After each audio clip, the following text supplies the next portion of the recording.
Hi friends, நம்ம இன்றைக்கி என்ன ஸ்பெஷல் பார்க்க போகிறோம்னா பெப்பர் சிக்கன் எப்படி செய்கிறதுங்கிறத பார்க்க போகிறோம். அதுக்கு நான் 2 டீஸ்பூன் மிளகு, 1 டீஸ்பூன் சீரகம், 1 டீஸ்பூன் பெருஞ்சீரகம், அப்புறம் பட்டையில் ஒரு அரை பட்டை எடுத்திருக்கேன். அடுத்தது கிராம்பு, அதில் ஒரு 3 கிராம்பு எடுத்திருக்கேன். எல்லாத்தையும் நல்லா வறுக்கணும். அதோட காரத்துக்கு 4 பட்டை மிளகாவையும் சேர்த்து அதோட நல்லா சேர்த்து வறுத்து வாசனை வரும் அது வரைக்கும் நல்லா வறுத்துருங்க. வறுத்துட்டு அதை மிக்ஸி ஜாரில் போட்டு பொடியாக்கிக்கிங்க.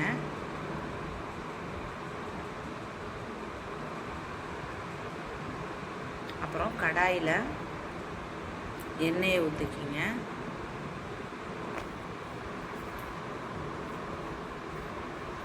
அதில் பெருஞ்சீரகம்,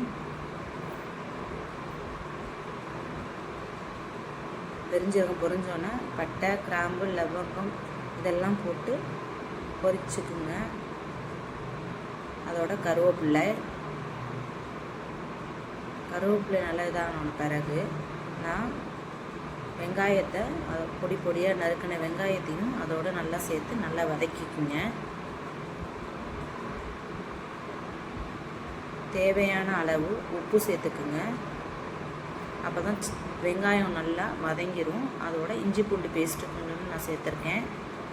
அதையும் சேர்த்து நல்லா வதக்குங்க.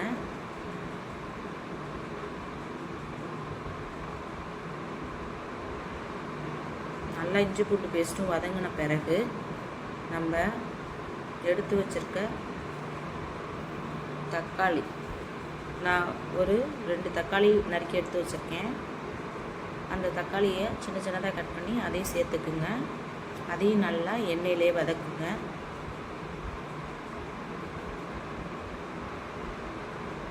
நல்லா வதங்கினதுக்கப்புறம் நல்லா மஞ்சத்தூள்லாம் போட்டு அலசின சிக்கன் அதையும் அதோடு சேர்த்துக்குங்க. அந்த எண்ணெயில் இருக்கிற தக்காளி, வெங்காயம், இது அந்த பட்டை, கிராம்பு அந்த இதெல்லாம் இந்த சிக்கனோட சாடுற வரைக்கும் நல்லா வதக்கி எடுத்துக்கணும். சிக்கன் வேக நீராகவும் அந்த நீரும் வத்துற மாதிரி பார்த்துங்க. அப்புறம் அதோட மஞ்சத்தூள், கரம் மசாலா,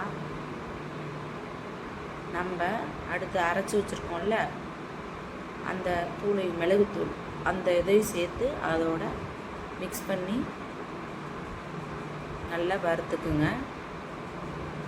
அந்த எண்ணெய் திரிஞ்சு வரணும், அந்த அளவுக்கு நல்லா சிக்கனும் நல்லா வேகணும்.